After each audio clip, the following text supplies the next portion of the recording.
Welcome to Fabulosity For You, and my name is Angie. If this is your first time visiting my channel, please click the subscribe button, then click the notification bell, so when I upload videos, you'll be the first to know.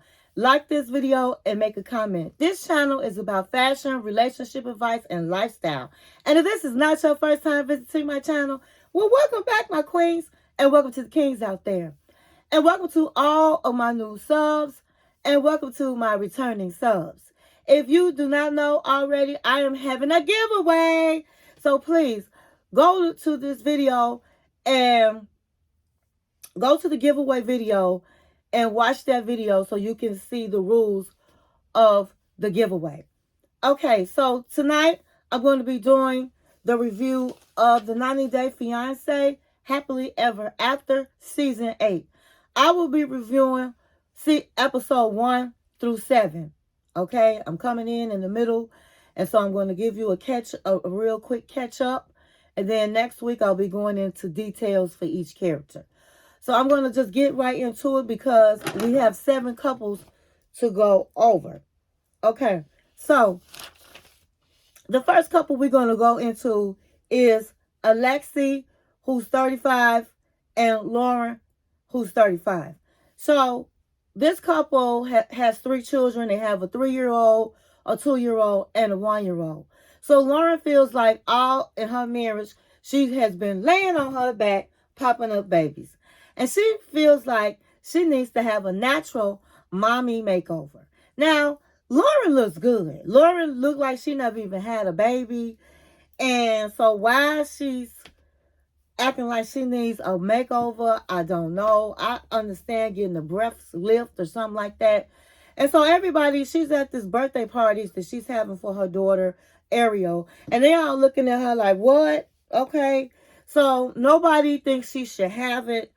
Her mother comes in and her mother feels like you have 3 children and they're young. I won't risk my life for something that's not necessary. So mother's against it. Her husband is against it. He feel like it's not, first of all, it is dangerous and it's not going to be fair to him that he's got to take care of the 3 children, the home, and work. So she has everybody on her back, but she still insists on having this surgery. I don't know if she has problems with looking in the mirror and she's seeing somebody fat when she's not. I don't know what her problem is, but she says she's going to go forward with the surgery. So we have to find out more about that next week. Then we're going to go to Patrick, 33, and Thais, who is 26. Now, they have moved to, I think, Las Vegas. They have a baby now, and they no longer live with his brother, John. So they decide that they want to go to Brazil because Thais' family has not seen her baby, and Patrick is half Brazilian, and his father lives down there, and he hasn't seen the baby. But John wants to go because they're supposed to be, Thais' family is having a birthday party for their baby, and he feels like, hey, I want to be there. And Patrick is like, you have all your family there. It would be nice to have family there other than my father. So they go to Brazil. John comes through later.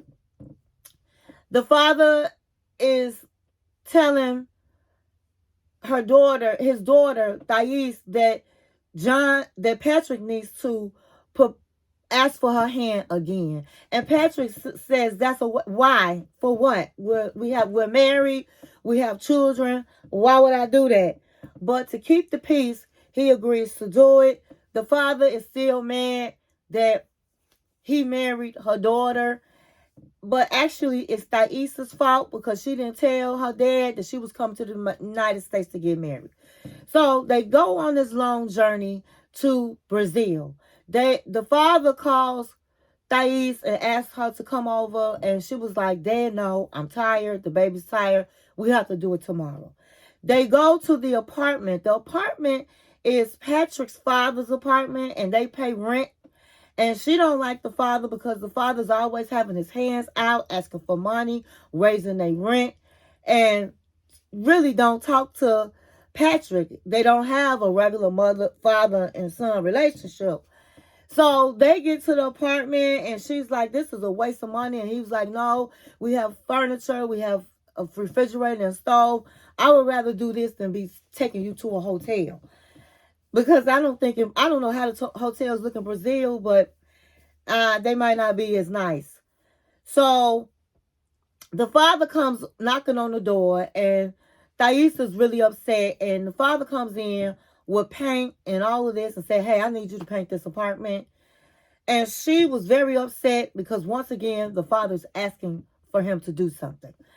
Patrick says, I really can't paint this whole apartment. I'm not here that long, but I can help you on the ranch. And he was like, well, I need you to do other things, pick up some things. And he was like, I'm good with that. Thais was very upset about it. But in confessional, he's like, this is my father. This is the type of relationship we have. And if it takes me doing things for my father to see him and spend time, then that's what I'm going to do. He said, I like helping out family. And nobody's going to tell me what I should and should not do with my family. And she's going to have to understand, yes, we here to see her family, but I have family here too. So that's how that goes. So we just have to see what happens in the next episode. Next, we're going to talk about Manuel, that's 36 years old, and Ashley, that's 33. So the problem with these two is that Manuel actually feels is being very secretive because he always on the phone talking. And she didn't realize until a few episodes that he had family in New York. Lots of family in New York. And he had planned to go visit his family and wasn't planning on taking her. Now, she didn't understand why. So she's talking to spiritual people and want him to have a spiritual bath to make him talk. She finally visits his church to see exactly what kind of religion he has and all of that. And the pastor of the church asked her what she did and she explained. And he told his concerns about meeting his family. And that's one of the reasons why she had not met his family in New York and was secretive. Because she tells everybody she's a witch. And I don't blame her. Who blame him? If somebody was going to come to my family and say they're a witch, you wouldn't be meeting my family either. But the Catholic pastor said this man's family is deep into Catholic, and they are not going to understand that your spirituality. So you don't have to lie about it, but just don't give them every details of what your work is. And so they go to New York, and she meets his cousin, and she meets his uncle, and she tries to explain without really saying a witch what her religion is. They really didn't understand it all that well, and they really don't believe in what she does. But what mattered was to them is she married their cousin and their nephew. And so now she's a part of their family, and they're going to accept her regardless. Manuel was very happy about that, but she still was upset that, hey, I haven't met your children. And even though he said it's because they're 12 and 14, and it was a lot for them to know that their father's gone to the United States, and it'd be even worse to know too much to throw on them that he was getting married. But by now, he should have told his children. He said he's just somebody to have a hard time telling his business. But he's very immature because in a marriage, you are one now. So you don't have no business. Your wife, your husband should know your business. And he said he talk on the phone a lot because he doesn't have friends. So she needs to get over it. So they are still arguing about him not being open. And he feels like she's a jealous person. So we just have to see what happens with them. Okay, so we're going to go to Jasmine and Gino. Gino is 54 and Jasmine is 36. Now, Jasmine and Gino they got married. They are married. They're on their honeymoon, and they decided that they're going to have a baby.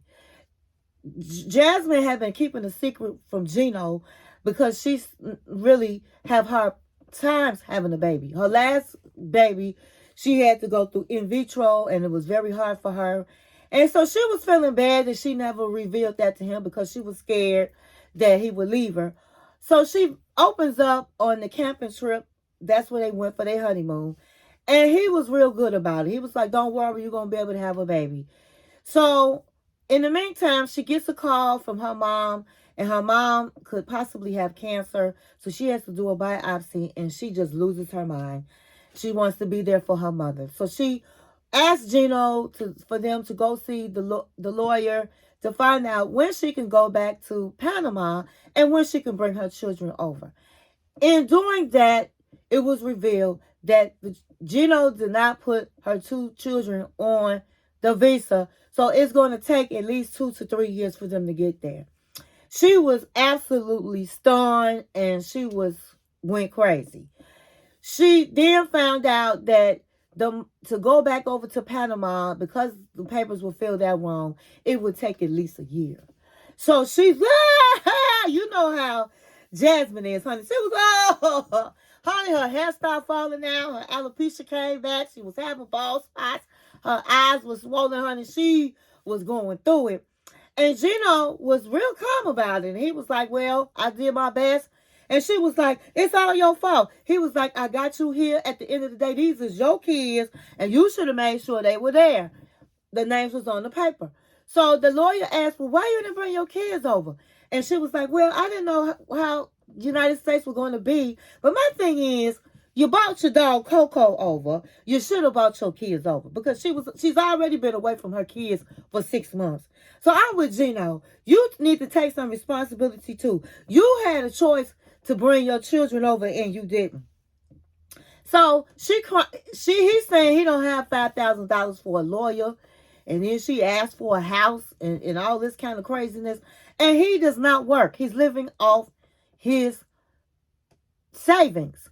So he didn't talk to her for a whole week about it. She's looking like she's losing her man. She talks to his family members and telling them she's going to have to go back to Panama. There's no way she's going to be able to stay in the United States without her children. So they try to talk to Gino, and Gino didn't realize that she's really serious about going back to Panama, because she's always said it. So then he talks with her and realizes, hey, she got to calm down, and she's really serious. So he's going to go ahead on and fill out the applications, and he's going to pay for the lawyer to look her papers over. And so she was happy with that. But in the meantime, she had found out her mother does have cancer. And so she's very sad. And that's what they're going through. We have to see what happens with that. But let me also say that she really don't want a baby. And she feel like he don't need no baby, because Gino really wasn't heartbroken about her children.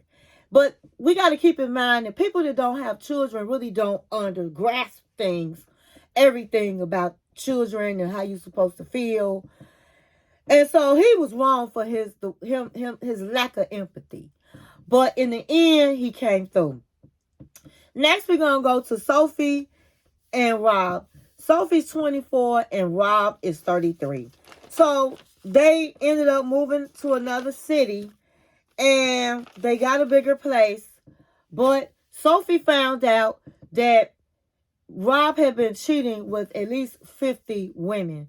Now, when I say cheating, he's cheating online. He's getting pictures. He's texting, and all of the things.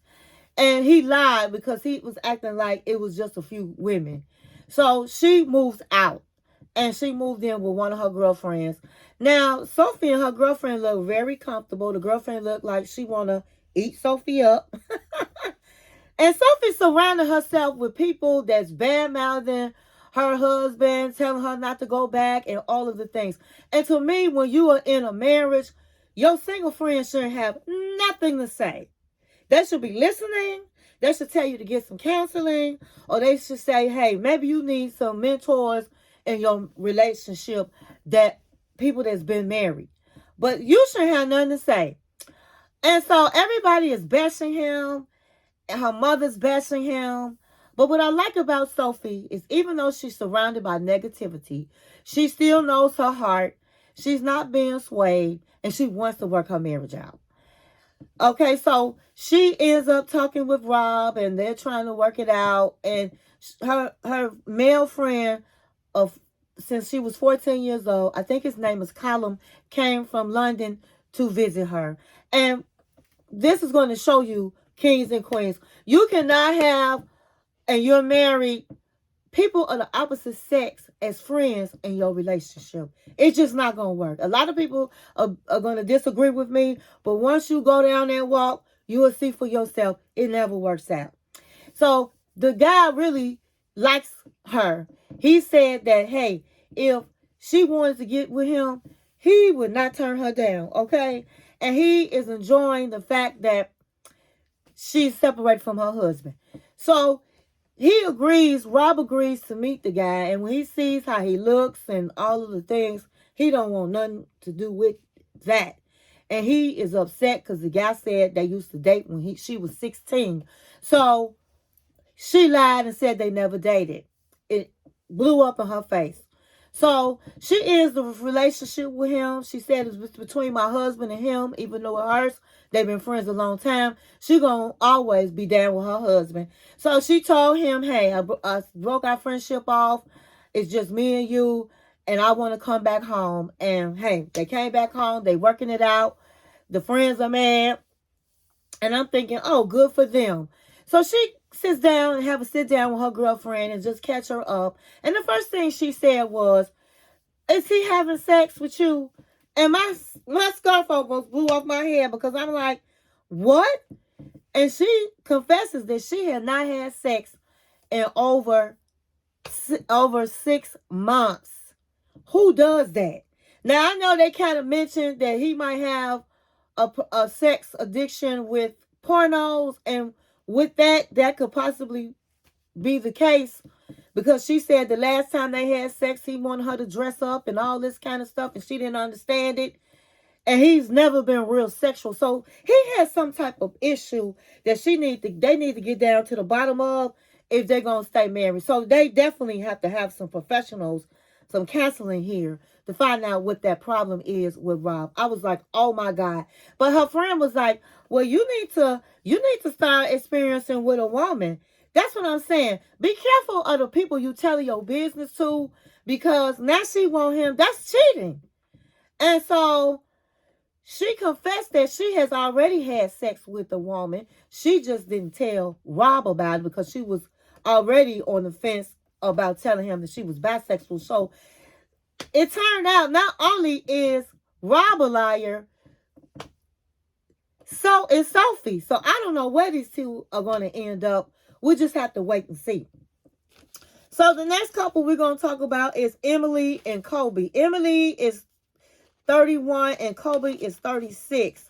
So they are still in her parents' basement. She now has a daughter. Colby is working. It looks like he's in construction. He had on a construction jacket. And now they're going to be on their way, the whole family, including her parents, on their way to Cameroon. I don't know if I'm pronouncing the name right. Cameroon. And so they go, and Colby doesn't know, is afraid that his family and friends won't accept Emily because Emily got a big mouth and Emily's bossy. And Emily is afraid that his family won't accept her because she brought him to the United States. So they get there, and the family was happy to see them. They hadn't seen Colby in 2 years. So they really had a big family gathering, which was nice. During the gathering, they find out that the father is not going to accept their marriage unless they get married in Cameroon. The family was really taken aback because they got two children and they've been married for a minute. But in order to keep the peace, they decide, okay, we'll do it. His friends have been watching movies where the white woman takes the black man, marries the black man, and then be real bossy.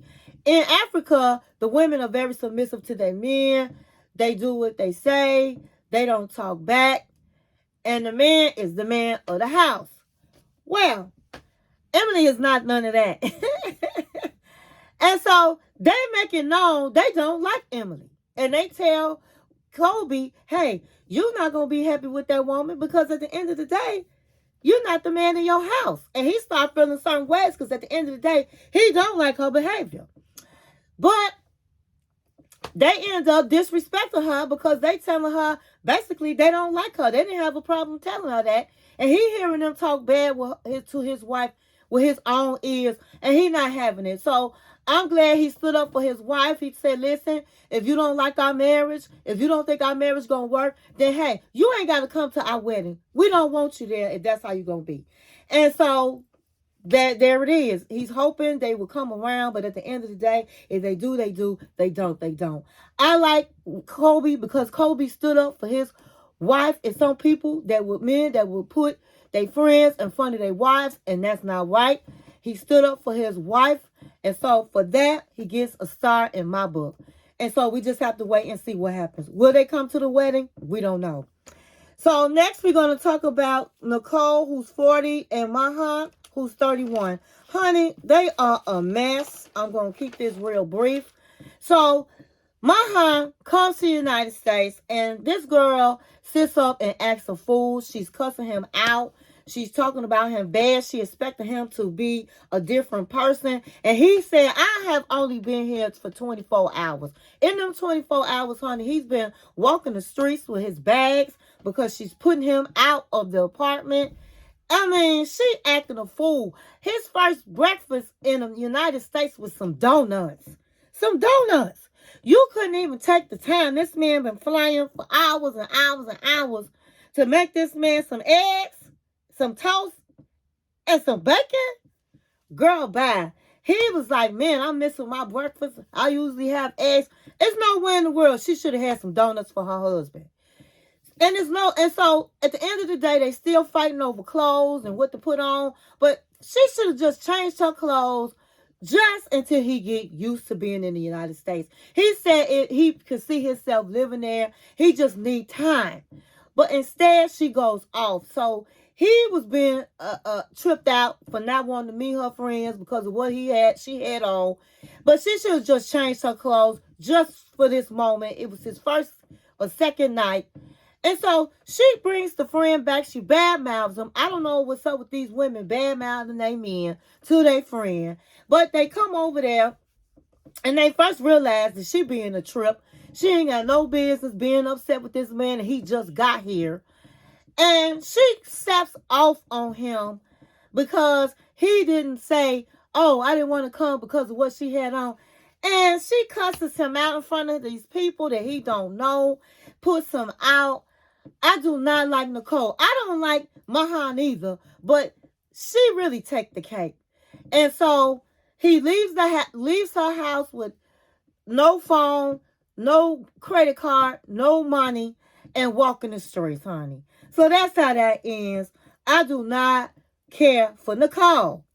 And she dead wrong. And she too old for him. And she too old to act like that because if you 20s, you don't know no better. You 30s, you still learning. But you 40s, you supposed to know better. So next, we're going to go with, and this is the last couple, Ed and Liz. Ed is 58 and Liz is 31. So Ed went on ahead and bought this house. It's a beautiful house. It's furnished beautiful.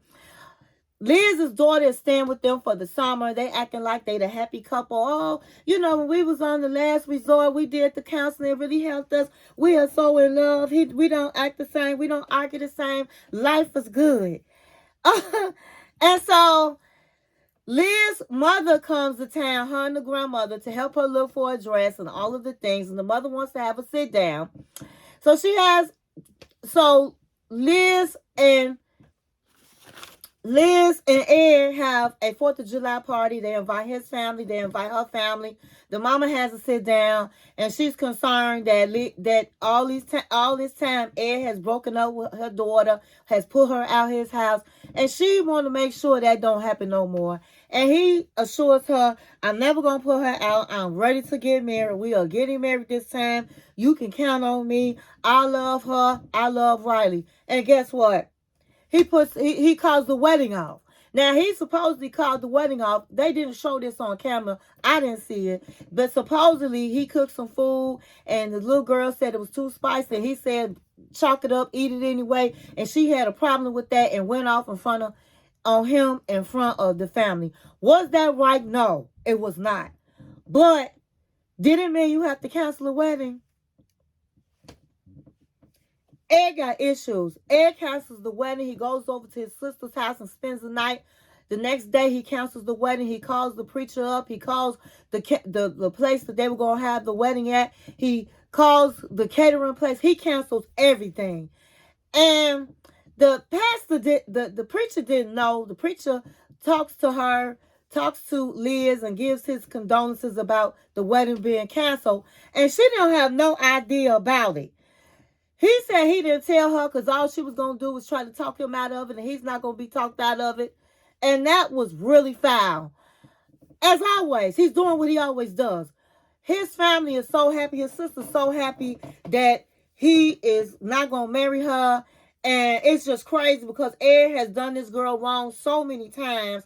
And even though she was wrong, all he had to do was take her to the side and talk with her and, not sit up and call the wedding off. And she is just like so toe up about it. And he says he owes her a sit down and want to meet at a bar. And she's like, I just woke up. I have my daughter. I can't take you to no bar. And he was like, well, I can talk to you now. We broke up. You get your stuff. You get out. We go on our own lives. And she was like, and I have a daughter. He said, honey, that's your daughter. I was like, wow. Wow. So that's how that is. The bottom line is, let me tell you something. You can't put a crown, my queens. You cannot put a crown on a clown and think he gonna be a king. Did you get that? You cannot put a crown on a clown and think he gonna be a king. Honey, she needs to leave Ed alone. I did it. I hurried up. I gave you all the details of what you need to know. Next week, I'll go into it deeper. But I hope you enjoyed this video. And thank you for watching my channel.